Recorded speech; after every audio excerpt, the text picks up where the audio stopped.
Hey guys, this is Shen and welcome back to my channel. And if you're new here, welcome. I'm here today with Siri and Jel. Hello. Hey, hey. To continue with our Warren's Paranormal Investigations series. Today we'll be discussing three different cases. Since they're short, I've decided to combine them into one video. So the cases we'll be discussing are about the Enfield Poltergeist, Snedeker House, and the Union Cemetery. So we'll start with the Enfield Poltergeist since that's the more prominent out of the three. In August 1977, single parent Peggy Hodgson called police to her rented home in Enfield, UK, claiming she had witnessed furniture moving and that two of her four children said that knocking sounds were heard on the walls. The children included Margaret, age 13, and Janet, 11. A police constable said that she saw a chair wobble and slide but could not determine the cause of the movement. Later claims included disembodied voices, loud noises, thrown toys, overturned chairs, and children levitating. Over a period of 18 months, more than 30 people, including neighbors, psychic researchers, and journalists, said they variously saw heavy furniture moving of its own, objects being thrown across the room, and the daughters seemingly to levitate several feet off the ground. Many also heard and recorded knocking noises and a gruff voice. The story was covered in the Daily Mirror until reports came to an end in 1979. Society for Psychical Research, SPR, members Maurice Gross and Guy Leon Playfair reported curious whistling and barking noises coming from Janet's general direction.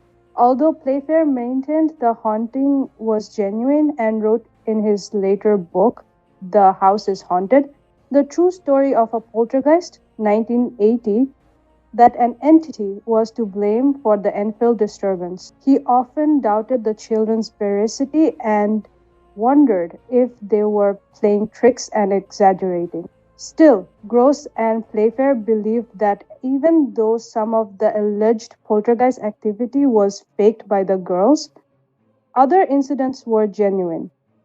Other paranormal investigators who studied the case include American Ed and Lorraine Warren.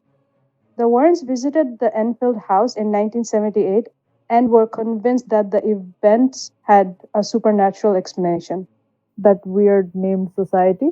Is it American or British? I think that's British. In the movie, the Warrens seem very involved. The actual family in real life did not want to involve the Lauren and they wouldn't let them get in the house too. And you remember that in the movie, the pastor asked the Laurens to go and check the house. They actually weren't uninvited. Yeah. They made it look like the Vatican was asking. Janet was detected in trickery. A video camera in the room next door caught her bending spoons and attempting to bend an iron bar. Gross had observed Janet banging a broom handle on the ceiling and hiding his tape recorder. According to Playfair, one of Janet's voice she called Bill displayed a habit of suddenly changing the topic. When Janet and Margaret admitted pranking to journalists, Gross and Playfair compelled the girls to retract their confession. They were mocked by the researchers for being easily duped. Oh, I'm not a 10-year-old child and I don't think I can bend spoons. How about her voice, Bill? Is that like as real as the movie? Her voice was like actually scary. Like, I don't think kids are able to do the voice. So this child's Janet's Bill voice, was it believable or is just I guess it was believable. That's why they took it seriously.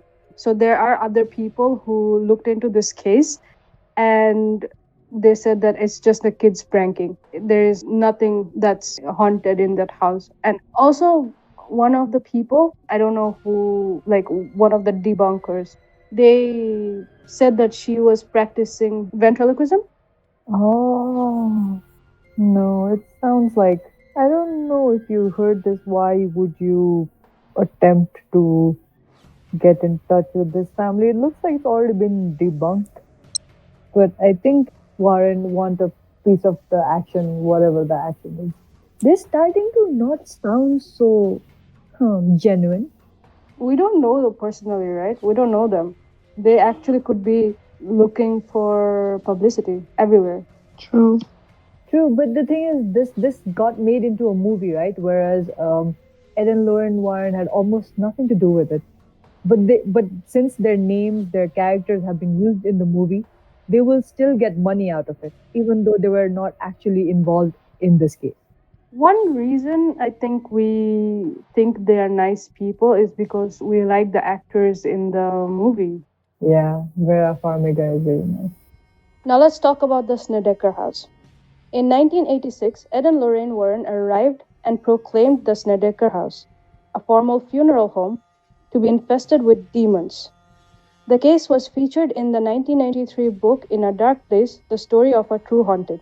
A TV film that later became part of the Discovery Channel series A Haunting was produced in 2002. The Haunting in Connecticut, a film very loosely based on the Warrens' version of events and directed by Peter Cornwell, was released in 2009. Horror author Ray Garton, who wrote an account of alleged haunting of the Snedeker family in Southampton, Connecticut, later called into question the veracity of the accounts contained in his book, saying, "The family involved, which was going through some serious problems like alcoholism and drug addiction, could not keep their story straight, and I became very frustrated. It's hard writing a nonfiction book when all the people involved are telling you different stories." The paranormal investigator Benjamin Radford said of Lorraine, "If she told me the sun would come up tomorrow morning, I'd get a second opinion." Lorraine would keep changing her story, or the people. Yeah, I think everyone would. The family would because they already have like drug addiction and alcoholism anyway. I think Lorraine would also change her stories. The problem is, as I'm reading this, I'm also debunking their thing, so there's not much to discuss about. Union Cemetery is a cemetery located near Stepney Road in eastern Connecticut. The site dates back to the 1700s. According to ghost hunters, it is one of the most haunted in the entire United States. Ed and Lorraine Warren, who were also from Connecticut, have written a book about the cemetery entitled Graveyard. According to popular legends, the White Lady ghost haunts Union Cemetery as well as Stepney Cemetery in Monroe. Like other White Lady ghost stories, Union Cemetery's ghost is described as wearing a white diaphanous nightgown or a wedding dress. Oh yeah, yeah, I know what kind of white lady goes. Like we've also heard the song "Boom Naam Hai Koi." That yeah, like very very like so see through white sari. That's like the fashion for all the ghost ladies out there. Like, why can't I be sexy after I die? Ed Warren claimed to have seen the ghost and to have video of it done. Yeah. So where is it? I don't know. Right? Show it to us. It was very short. It was like this is the creepiest cemetery in all of US, and there are white lady ghosts in it, and Ed Warren has a video of it, but we can't see it. That was the whole story. You release episode every week, right? Yeah. Okay.